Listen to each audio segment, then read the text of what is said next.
Praise the lord. ఈరోజు దేవుని వాక్యం కొరింథీయులకు రాసిన మొదటి పత్రిక 11వ అధ్యాయం 27వ వచనం. కాబట్టి ఎవడు అయోగ్యముగా ప్రభు యొక్క రొట్టెను తినునో లేక ఆయన పాత్రలోనిది త్రాగునో వాడు ప్రభు యొక్క శరీరమును గూర్చియు రక్తమును గూర్చియు అపరాధియగునో. కాబట్టి ప్రతి మనుష్యుడు తన్ను తాను పరీక్షించుకొనవలెను. అలాగు చేసి ఆ రొట్టెను తిని ఆ పాత్రలోనిది త్రాగవలెను. ప్రభువు శరీరమని వివేచింపక తిని త్రాగువాడు తనకు శిక్షావిధి కలుగుటకే తిని త్రాగుచున్నాడు. ఇందువలననే అంటే ప్రభు శరీరమని వివేచింపక తిని త్రాగే వాళ్ళకి ఏమైందండి? అనేకులు బలహీనులను రోగులునై ఉన్నారు. మనకి రోగాలు ఎక్కడి నుంచి వస్తాయండి?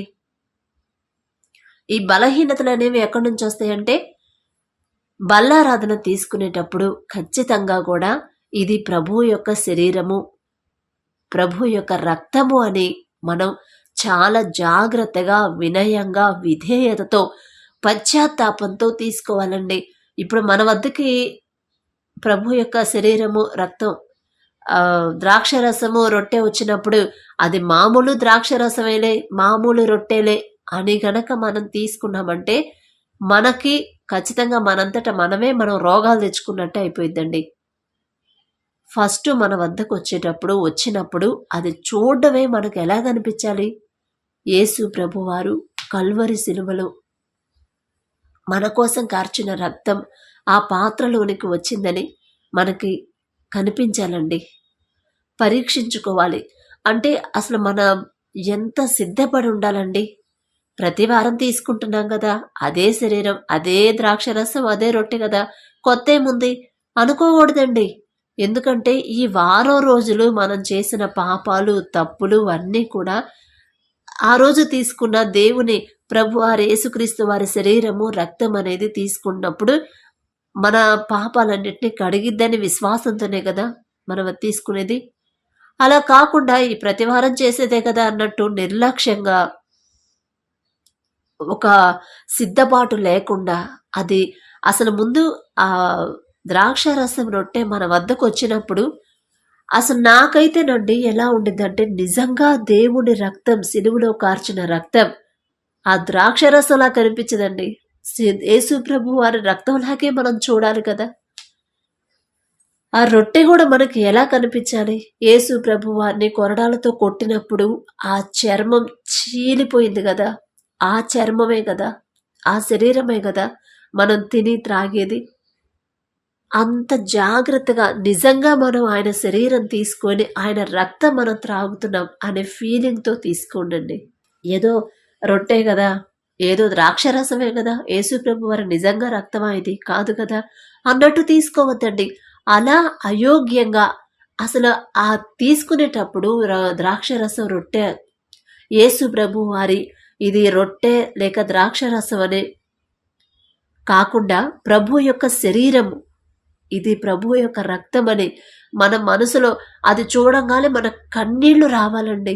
అయ్యా, మీరు మా కోసం రక్తంను, సిలువలో కార్చిన రక్తాన్ని మేం తీసుకోవడానికి మాకు ఎటువంటి అర్హత లేదు, మేము యోగ్యులం కాదయ్యా, మాకంత యోగ్యత లేదయ్యా, మేమే పాటివారమయ్యా. మా కోసం మీరు కలువరి సిలువలో ప్రతి రక్తపు చివరి రక్తపు బొట్టు వరకు మా కోసం కార్చారు. ఆ రక్తంతోనే మమ్మల్ని కడిగారు, ఆ రక్తంతోనే మమ్మల్ని శుద్ధీకరిస్తున్నారు. మేమే పాటివారమయ్యా, మీ రక్తాన్ని మేం తీసుకోవడానికి మాకు ఎటువంటి అర్హత లేదయ్యా. ఎందుకంటే ఎన్నో ఘోరమైన పాపాలు చేసాము, మాకు తెలియకుండానే ఈ వారం రోజులు మేము పుట్టినప్పటి నుంచి చేస్తూనే ఉన్నాం.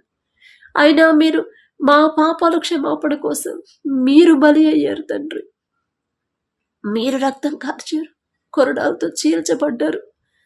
ఎందుకయ్యా యేసయ్య, ఎటువంటి యోగ్యత లేని మాకు మీ శరీరం, మీ రక్తం తీసుకునే యోగ్యత ఇవ్వడానికి మేమే పాటివారమయ్యా అని మనస్ఫూర్తిగా ఒక్క ప్రార్థన చేసుకోండి. అది చూడంగానే ప్రభు యొక్క శరీరం అనే మనం కనపడాలి, ఆయన రక్తంలాగే కనిపించాలండి.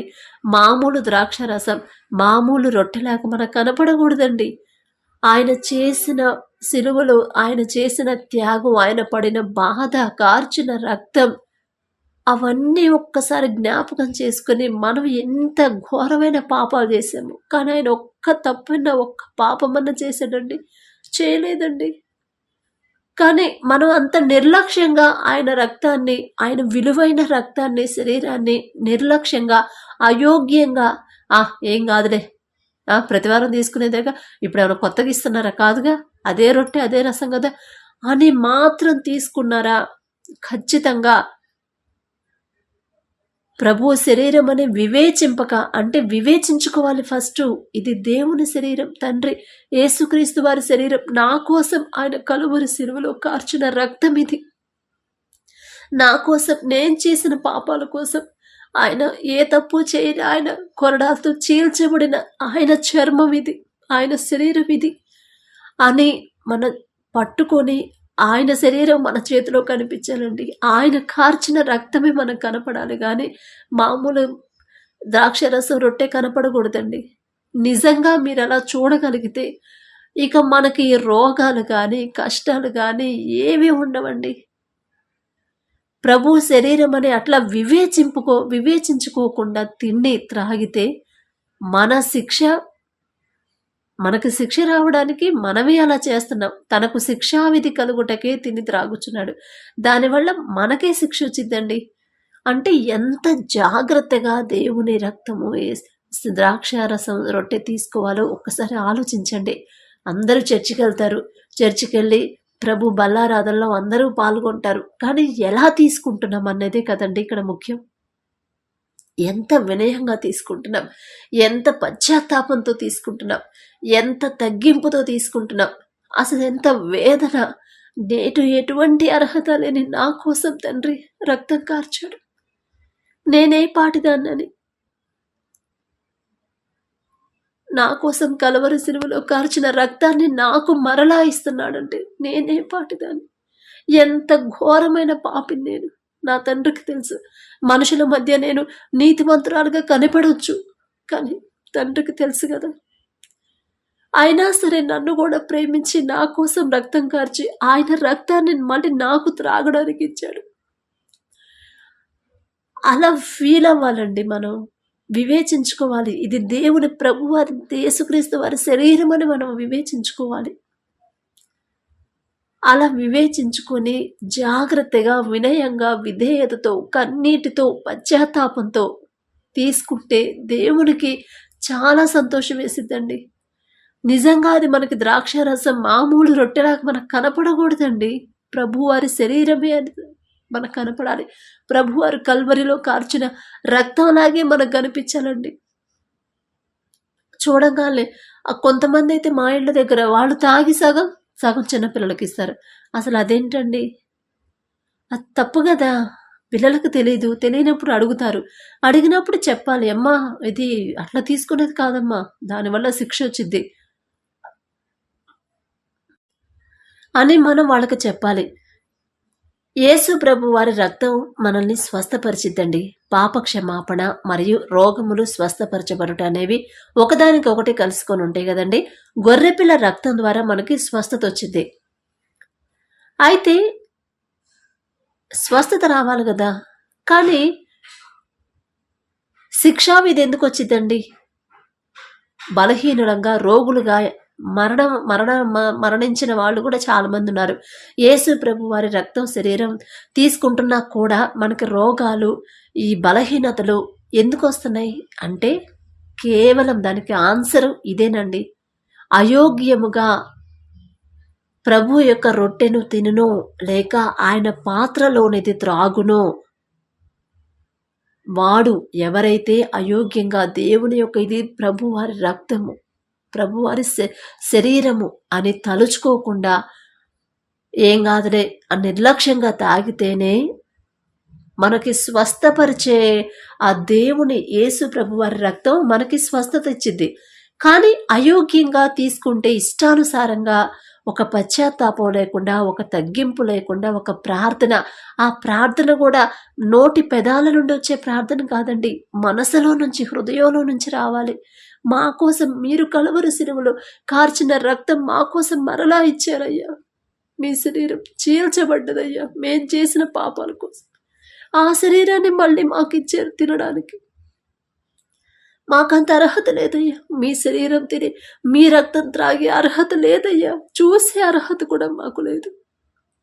క్షమించయ్యా, పాపులమయ్యా, క్షమించండి తండ్రి అని మనస్ఫూర్తిగా తండ్రిని క్షమాపణ అడిగి అప్పుడు తీసుకుంటే, అప్పుడు యేసు ప్రభు వారి రక్తం అనేది మనకి పాప క్షమాపణ ఇచ్చిద్ది. మనలో ఉన్న రోగాలను కూడా స్వస్థపరిచిద్దండి. ప్రతి యేసు ప్రభు వారి రక్తము ప్రతి పాపము నుండి మనలను పవిత్రులుగా చేసిద్ది. ఎప్పుడు చేసిద్ది? మనం తీసుకునే బల్లారాధన దేవుడు నిజంగా యేసు ప్రభు వారి రక్తము, యేసు ప్రభు వారి శరీరం అని ఒకసారి పరీక్షించుకొని, ఇది మామూలు ద్రాక్షరసం, మామూలు రొట్టె అని కాకుండా నిజంగా ఆయన రక్తమే, ఆయన శరీరమే మనం తీసుకుంటున్నాం అని మనస్ఫూర్తిగా ఇక అట్లా చూస్తే చాలండి. ఆ దృష్టితో మీరు చూడగలిగితే ఖచ్చితంగా కన్నీటితో తీసుకోవాలనే ధైర్యం కూడా మనకు సరిపోదండి. ఎందుకంటే ఎంత భయంకరమైన పాపులమండి మనం. కానీ అలా మీరు చూడగలిగితే నిజంగా అది దేవుని శరీరం, ఇది యేసు ప్రభు వారి రక్తం, నా కోసం కార్చిన రక్తం, అది నేను తీసుకోవడానికి నాకు అర్హత ఉందా అని మీరు ఒక్కసారి పరీక్షించుకొని చూసుకొని చాలా జాగ్రత్తగా, వినయంగా, విధేయతతో, తగ్గింపుతో తీసుకుంటే మాత్రం ఖచ్చితంగా మన పాపముల నుండి మనల్ని పవిత్రంగా చేసిద్దండి. మనకి రోగాలుంటే పోవాలి, ప్రతి వారం చర్చికి వెళ్తున్నాము, ప్రతి వారం బల్లారాధన తీసుకుంటున్నాము, రక్తం యేసు ప్రభు వారి రక్తం ద్రాక్షరసంలాగా తీసుకుంటున్నాం. అప్పుడు మనలో ఈ రోగాలు అనేవి పోవాలి కదా. కానీ ఎందుకు వస్తున్నాయి అంటే ఇందుకే. అయోగ్యంగా ఎవరైతే ప్రభు యొక్క రక్తము శరీరాన్ని తీసుకుంటారో వారు అపరాధులు అవుతారు. ప్లస్ తీసుకుందగాక వాళ్ళకి రావాల్సిన కీడు వాళ్ళంతటా వాళ్లే చేతులారా చేసుకున్నట్టు. అప్పుడు మనకి అది అయోగ్యంగా మనం తీసుకుంటే బలహీనతలు వస్తాయి, రోగాలు వస్తాయి, మరణం కూడా వచ్చిందండి. యేసు ప్రభు వారి రక్తం శరీరం తీసుకునేటప్పుడు చాలా జాగ్రత్తగా ఉండాలండి. చాలా అంటే చాలా. ఇది మామూలు రక్తం, మామూలు శరీరం కాదు. మనం చూసే, మన కంటితో చూసే ద్రాక్షరసం రొట్టెలాగా మనకు కనపడకూడదండి. చాలా జాగ్రత్తగా తీసుకుంటేనే మనకి స్వస్థత వచ్చింది. ఆ స్వస్థత యేసు రక్తం ద్వారా కడగబడిన ఒక పరిశుద్ధుని జీవితం. ఆయన రక్తం తీసుకున్నప్పుడు మనలో ఉన్న రోగాలు పోవడమే కాకుండా బయట ఏ తెగుళ్ళు వచ్చినా, కరోనా తెగులు కానీ, కొత్త వేరే తెగుళ్ళు కానీ, ఏ తెగుళ్ళు వచ్చినా కూడా వాటి నుండి మనకి సంరక్షణ అనేది వచ్చిద్దండి. అది కూడా ఎప్పుడు? చాలా పరిశుద్ధంగా, పవిత్రతతో, పాప క్షమాపణ, పశ్చాత్తాపంతో ప్రభువారి రక్తం శరీరం తీసుకున్నప్పుడే వచ్చింది. నువ్వు నిర్లక్ష్యంగా తీసుకుంటే మాత్రం స్వస్థత కాదు కదా. ఇంకా బలహీనతలు ఎక్కువ అవుతాయి, ఇంకా రోగాలు ఎక్కువ అవుతాయి. నాకేంటి సిస్టర్, ఏంటి బ్రదర్, నేను ప్రతి వారం చర్చికి వస్తున్నాను, ప్రతి వారం ప్రభువారి శరీరం ద్రాక్షరసం రొట్టెలో పాలు పొందుతున్నాను, అయినా సరే నాకు ఈ రోగాలు పోవట్లేదు, నాకు ఈ బలహీనతలు పోవట్లేదు, ఎలా సిస్టర్ అని అడుగుతారేమో. ఒక్కసారి మీరు సండే చర్చికి వెళ్ళినప్పుడు మీరు ఎలా, మీ మనసులో ఎలా అనుకొని, ఎలా ప్రార్థించుకొని ప్రభువారి రక్తం శరీరం తీసుకుంటున్నారు ఒక్కసారి గమనించుకోండి. ఈ మాటలు నాయి కాదండి, నా సొంత మాటలైతే కాదు. కాబట్టి జాగ్రత్తగా వినండి. విని జాగ్రత్తగా ఒక్కసారి చర్చిలోకి వెళ్ళినప్పుడు, ప్రభువారి బల్లారాధన ఇచ్చేటప్పుడు ఆ ద్రాక్షరసం మనకి ద్రాక్షరసంలా కనపడకూడదండి. నిజంగా కల్వరి శిలువలో ప్రభువారు కార్చిన రక్తంలాగే కనిపించాలి, ఆయన శరీరంలాగా మనకు కనిపించాలి. అలా అనుకుని ఆయన రక్తం మనం తీసుకునేటప్పుడు ఎంత పవిత్రంగా, ఎంత తగ్గింపుతో, ఎంత కన్నీరు వస్తాయోనండి. అవునా కదా? మీకైతే నాకు తెలీదు, నాకైతే చూడడానికి కూడా నాకు అర్హత ఉండదండి. నాకు ధైర్యం సరిపోదు మామూలుగా చూసినట్టు. అసలు నిజంగా ద్రాక్షరసం మామూలు ద్రాక్షరసం అన్నట్టు కనపడదండి. యేసు ప్రభు వారి రక్తంలాగే కనిపించింది. అమ్మో, అంత పవిత్రమైన రక్తాన్ని తీసుకోవడానికి నాకు అర్హత ఉందా అని భయమేసిద్దండి తీసుకోవడానికి. పాత నిబంధన కాలంలో రక్తము ప్రోక్షింపబడిన గృహము తెగులు నుండి కాపాడబడుచుండెను. నేను ఆ రక్తమును చూచి మిమ్మును నశింపచేయక దాటిపోయేదను. మిమ్ము సంహరించుటకు తెగులు మీ మీదకి రాదు అని నిర్గమాకాండము 12వ అధ్యాయంలో యెహోవా దేవుడు ఇశ్రాయేలీయులతో చెప్తాడు కదా మోషే గారితో. ఐగుప్తులో ప్రథమ అది పుత్రుడు అంటే మొదట పెద్ద కొడుకుని సంహరించేటప్పుడు తెగులు వచ్చినప్పుడు మీరు మీ తలుపుల మీద రక్తాన్ని ప్రోక్షింపండి, ప్రోక్షించినప్పుడు ఆ గృహాన్ని నేను వదిలిపెట్టేస్తానని చెప్తాడు కదా. అంటే యేసు ప్రభు వారి రక్తానికి అంత పవర్ ఉందండి. అది తీసుకున్న వాళ్ళు అది కూడా ఎట్లా పడితే అట్లా కాదు, వినయం విధేయత పశ్చాత్తాపంతో తీసుకున్న వాళ్ళ గృహంలోకి తెగులు కూడా రాదండి. ఏ తెగులు రాదు. మన ఇంటి పక్కన వాళ్ళు ఆ తెగులుతో బాధపడతా ఉండొచ్చు, మన ఇంటి ఎదురోళ్ళు బాధపడతారు, మన ఇంటి వెనకోళ్ళు ఇటుపక్కోళ్ళు ఎవ్వరు బాధపడకపోయినా మనకు మాత్రం ఏ తెగులు రాదు. ఎందుకు రాదంటే యేసు ప్రభు వారి రక్తము మనం అంత పవిత్రతతో అంత పశ్చాత్తాపంతో మనం తీసుకున్నాం కాబట్టి, ఆ పవర్ అనేది మనలో ఉంది కాబట్టి, దేవుని కృప కాపుదల మనకుంది కాబట్టి మనకి మన గృహంలోకి ఏ తెగులు రాదండి. అది ఎవరి మీద ఆధారపడింది? మన మీదే ఆధారపడింది. మనం ఎంత ప్రార్థన చేసినా ఎంత భక్తిగా ఉన్నా కూడా ఈ శోధనలు, ఈ రోగాలు, రుగ్మతలు, బలహీనతలు పోవట్లేదు సిస్టర్. ఎంత జాగ్రత్తగా ఉన్నా అంటే పోతాయి, కానీ ఎంత జాగ్రత్తగా మనం జాగ్రత్తగా ఉంటే కాదు కదా, దేవునిలో మనం జాగ్రత్తగా ఉన్నామా చూసుకోవాలి. తగ్గింపు జీవితంతో ఉన్నామా? ఆయన రక్తము శరీరం తీసుకునేటప్పుడు మన మనసు ఎలా ఉంది? ఏదో ఆలోచిస్తా ఫోన్ మాట్లాడుకుంటా తీసుకుంటున్నారా? పక్కనోళ్ళతో మాట్లాడుతా ఓ ద్రాక్షరసం వచ్చింది, ఒక నిమిషం వెయిట్ అని తీసుకుంటున్నారా?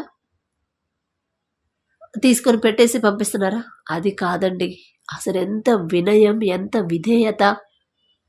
నినివే పట్టణస్తుల్ని నాశనం చేస్తానని యోనా గారి ద్వారా దేవుడు వార్త పంపిస్తాడు కదా. పంపించినప్పుడు వాళ్ళు మీరు చేసే క్రియలు, మీరు చేసే అతిక్రమములు నేను చూశాను, మిమ్మల్ని నాశనం చేయాలనుకుంటున్నాను, కాబట్టి పశ్చాత్తాపపడండి, క్షమాపణ అడిగితే నేను క్షమిస్తానని చెప్పనని తండ్రి పంపిస్తాడు కదా. అప్పుడు వాళ్ళు ఎంత వినయంగా ఎంత విధేయత చూపించారండి. ప్రతి ఒక్కళ్ళు పశువులకు కూడా వాళ్ళు భోజనం పెట్టలేదంటే ఇక ఎంత పశ్చాత్తాపపడి ఉంటారు. బూడిద పోసుకొని అందరూ మోకాళ్ళ మీద ఉండి మంచి బట్టలు లేకుండా భోజనం చేయకుండా 3 రోజులు ఉపవాసం ఉండి పశువులకు కూడా వాళ్ళు మేత వేయలేదంటే ఎంత పశ్చాత్తాపంతో ఉండుంటారు. మరి వాళ్ళు చేసినంత పాపం మనం చేయకపోవచ్చు, కానీ మనం కూడా పాపాలు చేస్తున్నాం కదండి. ఆజ్ఞ అతిక్రమమే పాపం కదా. మరి అన్ని పాపాలు, వారమంతా చేసిన పాపాల మూట మనం మీద పెట్టుకొని చర్చిలోకి వెళ్ళి కూర్చొని ఆ మూట అంతా ఎప్పుడు పోయితే పక్కన పడి ఎప్పుడు దేవుడు తీసుకుంటాడు ఆ మూట? దేవుని రక్తాన్ని, యేసు ప్రభు వారి క్రీస్తు రక్తాన్ని, శరీరాన్ని మనం పశ్చాత్తాపంతో బూడిద మీద పోసుకున్నట్టు తగ్గింపుతో మోకాళ్ళ మీద, ఇక ఏం వస్త్రాలు, ఇక మనకు ఉపవాసం ఉన్నట్టు మనకి ఇంకేం వద్దయ్యా, నా మీద ఉన్న ఈ మూటను తీసేయండి, ఈ పాపపు మూట నా పాపపు మూటేనయ్యా, వేరే వాళ్ళది కాదు, నాదే, నా ఒక్కడితే ఇంతుంది, అది పోవాలంటే మీ రక్తాన్ని తీసుకునే అర్హత నాకు లేదయ్యా, అయినా మీ చిత్తంలోనే తీసుకుంటున్నాను అని ఒక్క మాట చెప్పి తీసుకోండి. ఇక ఆ మూట ఉండదండి మన మీద. మరి అంత భయంకరమైన ఘోరమైన పాపం చేసిన నినివే పట్టణస్తులే యెహోవా దేవుడు క్షమించాడు కదండి. కాబట్టి చర్చికి వెళ్ళి రేపు ఈరోజు అందరూ చర్చికి వెళ్ళి ప్రభు బల్లారాధనలో పాల్గొనేటప్పుడు మాత్రం చాలా జాగ్రత్తగా మన దోషాల్ని, మనం చేసిన పాపాలు ఒప్పుకొని, మనం చేసిన ఎవరినన్నా బాధ పెట్టుంటే క్షమాపణ అడిగి, ప్రభు వారి రక్తము శరీరం అని పరీక్షించుకొని ఒకసారి, నాకైతే యోగ్యత లేదయ్యా, మీ శరీరం మీ రక్తం నా చేతుల్లో నేను త్రాగడానికి, నా చేతులతో త్రాగడానికి నాకైతే అర్హత లేదయ్యా, అంత యోగ్యుడిని కాదయ్యా, అయినా జాలిగల దేవా, మీ చిత్తంలోనే ప్రభా, మీ చిత్తం నా మీద ఉండబట్టి నాకు ఈ అవకాశం ఇచ్చారు, క్షమించండి అయ్యా అనే ఒక్క మాట, దేవుని క్షమాపణ, అది కూడా పెదవులతో వచ్చే మాట కాదండి, మనసులో నుంచి రావాలండి. అంత క్షమాపణ అడిగి పశ్చాత్తాపంతో ఒక్కసారి మీరు ఆ ద్రాక్షరసం రొట్టెకెళ్ళి చూసి, ఇది మామూలు ద్రాక్షరసం రొట్టె కాదు, దేవుని శరీరం, దేవుని రక్తమే, నా తండ్రి నా కోసం కార్చిన రక్తమే అని ఒక్కసారి ఒక్క నిమిషం చూడండి. ఇక అది మనం త్రాగలేమండి, అంత ఘోరమైన మన పాపాలే కనిపిస్తాయి. అంత పశ్చాత్తాపంతో మీరు తాగండి, అప్పుడు ప్రతి రోగము పోయిద్దండి, ప్రతి పాపము క్షమించబడిద్ది, రోగాలు పోతాయి, ఇంట్లో సమాధానం ఉండిద్ది. కాబట్టి చాలా జాగ్రత్తగా చర్చికి వెళ్ళి చాలా జాగ్రత్తగా చక్కటి ప్రవర్తనతో ఉండి, మన ప్రవర్తన కూడా దేవుని మందిరంలో ఉన్నప్పుడు నీ ప్రవర్తన జాగ్రత్తగా చూసుకోవాలని ఉండిద్ది. మన ప్రవర్తన జాగ్రత్తగా చూసుకోవాలి. దేవుని శరీరం, యేసుక్రీస్తు వారి రక్తము శరీరం తీసుకునేటప్పుడు ఇంకా చాలా జాగ్రత్తగా ఉండాలండి. నిర్లక్ష్యంగా తీసుకున్నారా, ఏం కాదులే, ఎప్పుడు తీసుకునే, ప్రతి వారం తీసుకునే అదే ద్రాక్షరసం, అదే రొట్టె అని గనక తీసుకున్నారా, ఖచ్చితంగా మనకి రోగాలు వస్తాయి, బలహీనతలు వస్తాయి, మరణాలు కూడా వస్తాయండి. కాబట్టి అయోగ్యంగా ఎవ్వరూ తీసుకోవద్దండి. చాలా జాగ్రత్తగా, ఇది యేసు ప్రభు వారి రక్తం, నా కోసం కలువరి సిలువలో ఆయన కార్చిన రక్తం, నాకు అర్హత లేదు, ఆయన తండ్రి నా చేతిలో పెట్టాడు, ఆయన శరీరం నన్ను త్రాగమని నాకు ఇచ్చారు, ఎటువంటి అర్హత లేదయ్యా నాకు అని ఒక్క మాట క్షమాపణ అడగండి. అలా పరీక్షించుకొని మీరు గనక తీసుకోగలిగితే ఖచ్చితంగా మీ ఇంట్లో శాంతి సమాధానం ఉండిద్దండి. స్వస్థతలు వస్తాయండి. మీలోనే ఉండిద్ది, మనలోనే ఉండిద్దండి. మన పాపాలకి కారణం మనమే, మన శ్రమలకి కారణం మనమే, మన రోగాలకి కారణం కూడా మనమేనండి, ఎవరో కాదు, మనమే. మనం కరెక్ట్గా దేవుణ్ణిలో ఉంటే, కరెక్ట్గా దేవుణ్ణి ఫాలో అయితే, కరెక్ట్గా దేవుని మందిరంలో ఉన్నప్పుడు కరెక్ట్గా దేవునికి జరిగించాల్సిన కార్యాలు జరిగిస్తే ఏ సాతాను మనలో ఇంటిలోనికి రాడండి, ఏ శోధన రాదు. కావాలంటే ఈ రోజు నుంచైనా మీరు అది గమనించండి. ఇప్పటి వరకు ఏదో జరిగిపోయింది తీసేయండి. ఈ రోజు నుంచైనా మీరు ఒక్కసారి ఒక్క మాట, దయచేసి ఒక్క మాట వినండి. యేసు ప్రభు వారి రక్తం శరీరం తీసుకునేటప్పుడు ఒక్కసారి పరీక్షించుకోండి, మనకు అర్హత ఉందా. యేసు ప్రభు వారి రక్తం మన పాపాలను క్షమించింది, మనకి స్వస్థత ఇచ్చింది, ఇవ్వాలి, కానీ ఇవ్వట్లేదు, స్వస్థత రావట్లేదు, ఇంకా ఎక్కువ అవుతున్నాయి అంటే దానికి కారణం ఏంటి? రేపు ఒక్కసారి మీరు బల్లారాధన తీసుకునేటప్పుడు మిమ్మల్ని మీరు ఒక్కసారి పరీక్షించుకోండి ప్లీజ్. మీరు ఎలా తీసుకుంటున్నారు? అయోగ్యంగా తీసుకుంటున్నారా? రోగాలు వస్తాయి, మరణం కూడా వచ్చింది, బలహీనతలు, కొత్త బలహీనతలు వస్తాయి, పాతైపోవు, కొత్తవి వస్తాయి. అదే యేసుప్రభు వారి రక్తం శరీరం అని నిజంగా పరీక్షించుకొని మీరు పశ్చాత్తాపంతో, కన్నీటితో, తగ్గింపుతో తీసుకుంటున్నారా, ఖచ్చితంగా ఈ రోగాలు, మరణాలు, తెగుళ్ళు అన్నీ దూరం అవుతాయండి. ఒక్కసారి మీరు గమనించుకోండి. చిన్న ప్రార్థన చేసుకుందామండి. మహాపరిశుద్ధుడా, జీవమగల తండ్రి, మీ బంగారు పాదములకు వెలలేని స్తుతి స్తోత్రం ప్రభు. ఏ పాటి వారం నా తండ్రి, మీరు మమ్మల్ని జ్ఞాపకం చేసుకొని ఈ వాక్యం ద్వారా నా తండ్రి మమ్మల్ని హెచ్చరించడానికి మేమెంత, మా భక్తి ఎంత నా తండ్రి, మాకన్నా గొప్ప వాళ్ళు ఉన్నారు ప్రభు. అయినా సరే నా తండ్రి, వారికి లేని అవకాశం మాకు ఇవ్వడానికి మేమే పాటి వారు ప్రభు. మీ రక్తము, మీ శరీరం తీసుకునేటప్పుడు ఇప్పటి వరకు నా తండ్రి చాలా నిర్లక్ష్యంతో తీసుకున్నామేమో, అయోగ్యంగా తీసుకున్నామేమో. ఇది మీ శరీరము, మీ రక్తం అని తలంచుకోకుండా, పరీక్షించుకోకుండా నిర్లక్ష్యంగా తీసుకున్నామేమో తండ్రి. అందుకనే మాకు ఈ రోగాలు, మాకు ఈ శ్రమలు, మాకు ఈ తెగుళ్ళు, మరణాలు తండ్రి. క్షమించండి ప్రభు. తెలివి లేని వాళ్ళం తండ్రి, బుద్ధిహీనులం ప్రభు, తెలివి లేని వాళ్ళం, వెర్రి వాళ్ళం తండ్రి. క్షమించండి ప్రభు. ఇక నుండి తండ్రి మీ యొక్క శరీరం, మీ యొక్క రక్తం తీసుకునేటప్పుడు మీరు మా కోసం కలువరి సిలువలో కార్చిన రక్తమే నా తండ్రి మా కంటికి కనిపించాలి ప్రభు. మీ రక్తాన్ని కంటితో చూసి అర్హత కూడా ఉండదు నా తండ్రి, మాకు లేదు ప్రభు. అయినా సరే మమ్మల్ని ప్రేమించి మా కోసం మీరు కార్చిన రక్తాన్ని మరలా మేము త్రాగడానికి మీరు మాకు ఇవ్వడానికి మేమెంత, మా భక్తి ఎంత, మా బ్రతుకు ఎంత తండ్రి. అందును బట్టి మీకే స్తోత్రం ప్రభా. ఒకవేళ అయోగ్యంగా మీరు తీసుకుంటే క్షమించండి ప్రభా. ఇది మీ రక్తం, మీ శరీరమును తలంచుకోకుండా, పరీక్షించుకోకుండా తండ్రి అయోగ్యంగా తీసుకుంటే క్షమించండి ప్రభా. మా రోగాలు, మా శ్రమలు, మేం చేసిన పాపాలే మాకు రోగాలు రావడానికి కారణమయ్యా. అయోగ్యంగా ప్రభా మీ రక్తం, మీ శరీరం తీసుకున్నామయ్యా. ఇప్పటి వరకు క్షమించండి తండ్రి. తెలియక చేశాం ప్రభా. ఇక నుండి ప్రభు అలా చేయకుండా, ఇక నుండి అయోగ్యంగా మేము మీ రక్తం, మీ శరీరం తీసుకోకుండా పవిత్రతతో, పరిశుద్ధంగా, పశ్చాత్తాపంతో, ఎటువంటి అర్హత లేని మేము ప్రభా తీసుకునే అర్హత మీరు మాకిచ్చారు. అందుని బట్టి మీకే స్తోత్రాలు చెల్లించుకుంటూ యేసు నామములో అడుగుచున్నాం తండ్రి. ఆమేన్.